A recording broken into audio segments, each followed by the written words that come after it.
El Señor esté con vosotros. Y con tu espíritu. Lectura del Santo Evangelio, según San Lucas. Gloria a ti, Señor Jesús.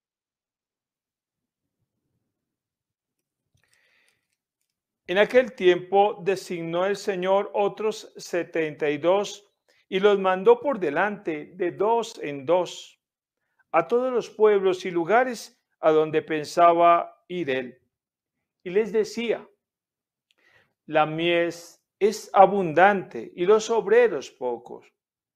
Rogad pues al dueño de la mies que mande obreros a su mies. Poneos en camino. Mirad que os mando como corderos en medio de lobos. No llevéis talega, ni alforja, ni sandalias, y no os detengáis a saludar a nadie por el camino. Cuando entréis en una casa, decid primero: paz en esta casa. Y si allí hay gente de paz, descansará sobre ellos vuestra paz. Si no, volverá a vosotros. Quedaos en la misma casa, comed y bebed de lo que tengan, porque el obrero merece su salario.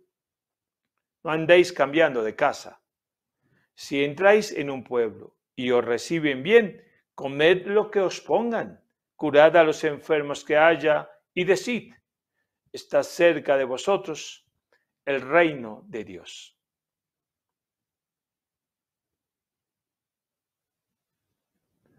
Palabra del Señor. Gloria a ti, Señor Jesús. Qué hermoso celebrar esta fiesta del evangelista San Lucas. Primero, por la connotación de lo que es este apóstol de Cristo también, que no le conoció personalmente, pero que a través del contacto muy seguramente como discípulo que era muy cercano de San Pablo, pero luego de los demás discípulos, particularmente, estoy cierto, de San Juan y de aquella que era la que transmitía en su corazón toda esa fuerza de gracia, inclusive esa primera comunidad, la Inmaculada Virgen María. La cercanía a ellos le permitió escribir un evangelio que se traduce en muchas acciones en nuestra vida y que tiene una característica muy especial. El evangelista San Lucas siempre busca ser absolutamente sensible y descubrir los rasgos de sensibilidad profunda de Jesús hacia los que lo rodean. De hecho, eso se esperaría de un médico, que seguramente ante su paciente trata de buscar, no solamente a través de su diagnóstico, el darle el mejor de los componentes de su ciencia, de hacer lo posible para restaurarle su salud, sino entenderle, saber qué siente, esa empatía entre el médico y su paciente. Eso lo hace muy sensible. Esperemos que nuestros doctores y nuestros personal de salud lo tuvieran así como seguramente lo percibe San Lucas y muy particularmente del Maestro. De hecho, cuando uno descubre las grandes parábolas de la misericordia, del sentido humano, tienes que correr a San Lucas porque las expresa con la delicadeza y con el testimonio, no solamente de un hombre que conocía el dolor humano por el ejercicio de su profesión, sino que veía cómo el Señor, a través de su gracia, de su cercanía profunda al enfermo, no solamente les llenaba su cuerpo de su salud física, sino que otorgaba el plus, lo más grande, el sentido profundo, el reino de Dios, es decir, su sanación espiritual. Por eso era la primera condición.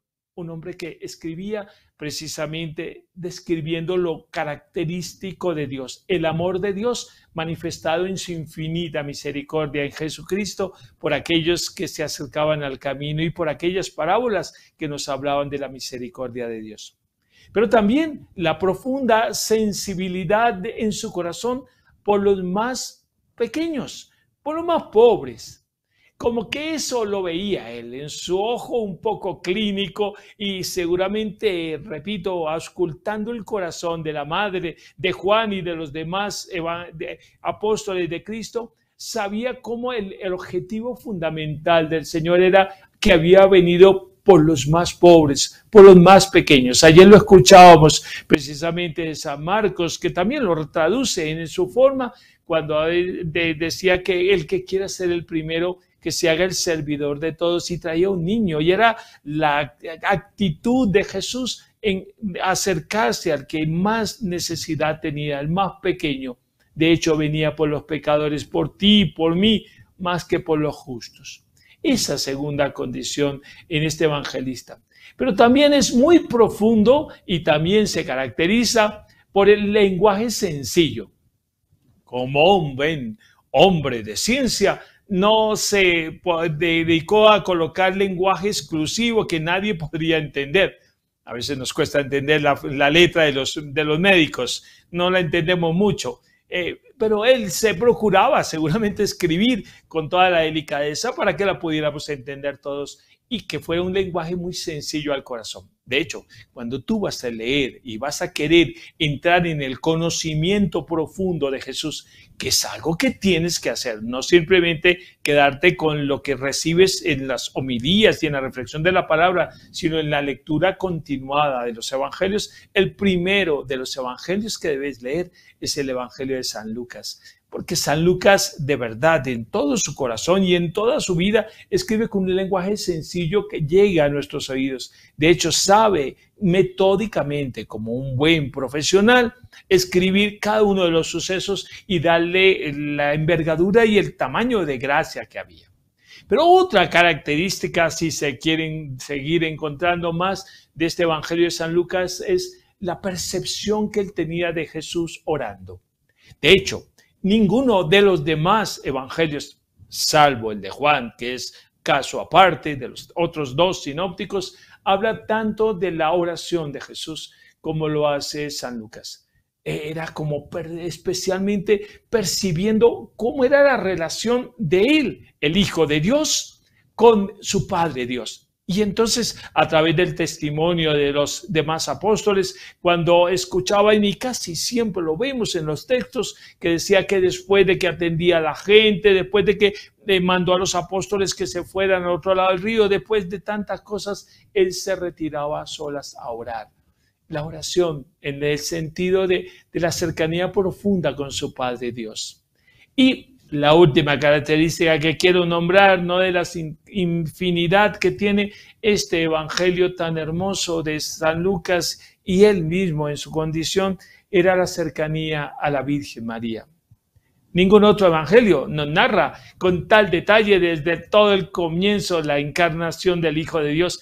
¿Y quién más que de boca de la Madre de Dios? ¿Quién más que de ella? Seguramente se acercó mucho a ella y seguramente el mismo apóstol San Juan comentaría con él y hablaría y él relataría y colocaría con delicadeza. Aparece en su texto el Magnificat, la oración por excelencia de esa sumisión de amor de la Virgen Santísima a su Hijo amado Jesucristo. Y luego a lo largo de todo el recorrido del Evangelio de San Lucas vemos cómo la Madre aparece en los momentos más importantes, no para buscar jamás protagonismo, sino para que aquella que se había autodenominado la humilde esclava del Señor pudiera estar siempre al servicio de su Hijo.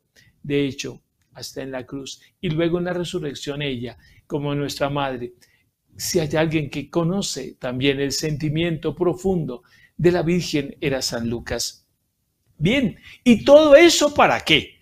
Conocemos este apóstol y este evangelista que no solamente hizo el texto del evangelio según su nombre, según San Lucas, sino los hechos de los apóstoles, la vida de San Pablo, desde su inicio, desde su conversión hasta su muerte, allá contenida en este libro, sino ¿qué nos dice a nosotros? Yo siempre no dudo en decirlo, y no porque sea de mis palabras, lo he dicho hace un instante, pero es claro que cuando uno quiere de verdad entrar en relación íntima con Jesús, para poder descubrir en Jesús el sentido de tu vida, porque no vas a hablar de Jesús y con Jesús solamente de oídas, que eso no se quedaría en el aire, sino en el encuentro directo a través de la lectura sesuda y concienzuda de la palabra, el primero de los evangelios que debes leer es de San Lucas. Después deberías leer el de San Marcos, que es el primero de los evangelios que se escribió. Luego el de San Mateo, que aparece como el primero ahí en nuestras Biblias. Y finalmente deberías coronar ese encuentro con el Señor a través del evangelio de San Juan, que es la profundidad y la mirada más intensa en el corazón del discípulo cuando quiere de verdad hacer eco de todo aquello que le han enseñado la mirada de los otros evangelios. No te olvides que evangelio significa buena noticia y no podemos dar respuesta a la realidad de nuestro mundo y lo que estamos haciendo si no tenemos claramente en nuestro corazón a la persona de Jesús vinculada íntimamente a nuestra alma. Oye, es que tenemos que ser enamorados de Jesús. Y ese enamorarnos de Jesús no lo podemos hacer si no lo conocemos. ¿Cómo podremos entender la profundidad de ese mensaje, de ese reino de Dios, si no nos despojamos de todo como se lo pedía a sus discípulos en el texto del Evangelio que hoy Jesús nos ha regalado en su amor? ¿Cierto? Despojarse de todo, solamente apelar a Él, confiar profundamente en Él, sin alforjas, sin otra capa, llevando solamente en su corazón el mensaje y la gracia de Dios que opera en aquel que lo tiene como el centro de su corazón. ¿Quién más para poder descubrir los signos de los tiempos que aquel que es un enamorado de Jesús? Por eso, muchas veces nuestras predicaciones, claro, tienen que ver con muchas cosas sociales, indudablemente. Tenemos que saber que nos encontramos con el Cristo en el camino. Todo aquello que hiciste al más pequeño de los míos, me lo hiciste a mí. Claro que tenemos que responder a la realidad del tiempo actual, a todas las culturas, al pensamiento actual, a la filosofía actual. Tenemos que, como personas que queremos ser santos y ganarnos el cielo, no solamente encarnar a Cristo en nuestro corazón, sino dar razón de nuestra fe.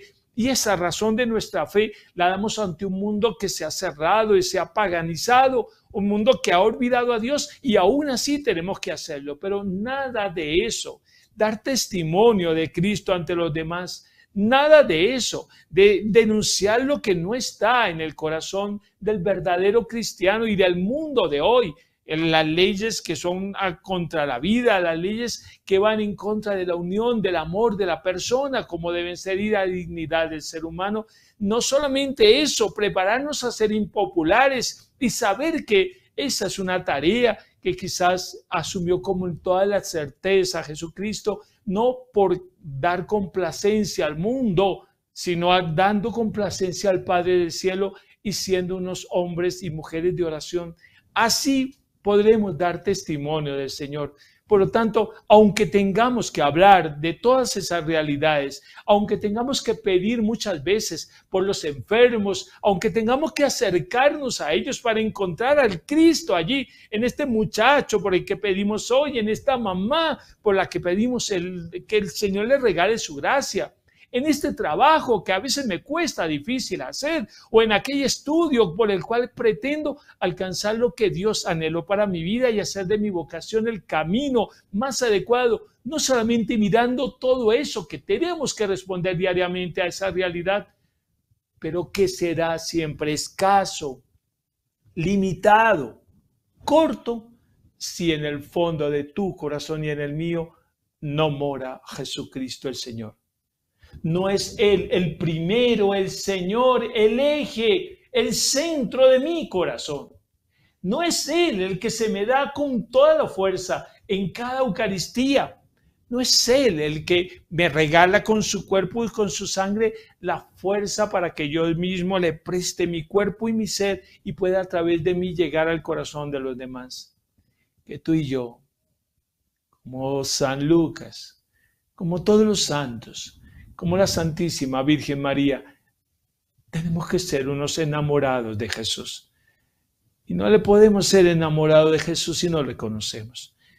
Y si no le experimentamos en nuestra oración. Y si no le dedicamos tiempo a ella. Si limitas el espacio para hablar con Él. Si no se lo pides. Yo se los he revelado tantas veces. Quizás mi primera y más cercana oración al Señor, antes de decirle que que incluso que confíe en Él, que me enseñe a confiar en Él. Mi primera y más grande oración es: Jesús, enamórame de ti. Porque si yo estoy enamorado de ti, haré todo lo que sea necesario, hasta mi vida entera, por ti. Pero tú que eres el amor, tú que eres Dios de amor, que lo tienes todo, regálame ese amor, de tal manera que el sufrimiento, la enfermedad, la caída, los fracasos, los momentos de agobio, jamás dejen perder la ilusión de que tú que estás conmigo permitirás lo que convenga a mi vida. Y así, no solamente para la vida personal, sino para la vida de los que me permitas acercarme, mis hermanitos, mi familia, mi padre, los que están en el mundo, los que esperan una palabra de aliento, a quienes acompaño espiritualmente, quienes me guían, me acompañan, así todos los demás podrán reflejarme tu rostro y podré a través de ellos manifestar el amor que tienes por mí. Pídeselo hoy al Señor. Dile a San Lucas, ese enamorado del Señor, ese enamorado de la Virgen. Pídele a San Lucas, ese hombre que fue capaz de percibir en su vida y dejarlo todo por seguir al Señor. Pídele a San Lucas, que conoció de fondo la tarea y la talla de apóstoles como San Pablo, a quien acompañó y guió, como hoy muchas veces lo escuchamos hoy también en la carta a Timoteo, como le estuvo con él, aunque todos los demás le habían dejado.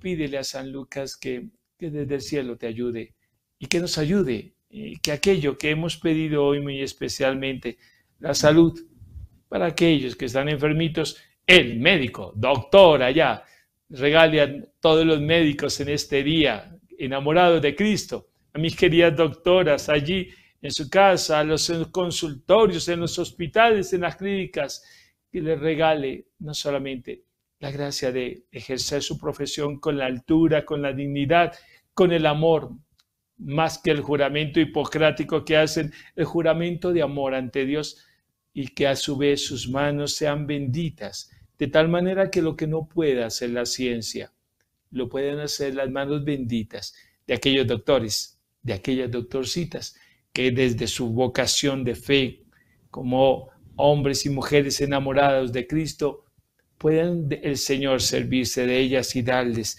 no solamente la salud física a sus pacientes que aman, sino entregarles la cuota de: si crees en Dios, pídele a Él que te bendiga y que te llene el corazón con lo que yo solamente, tu amiga, tu cercana, tu doctora, tu doctor puede darte. Que San Lucas nos enseña a amar y a vivir tan cercanos a Jesús y aprender las virtudes de aquel que nos amó y se entregó por nosotros. Que así sea.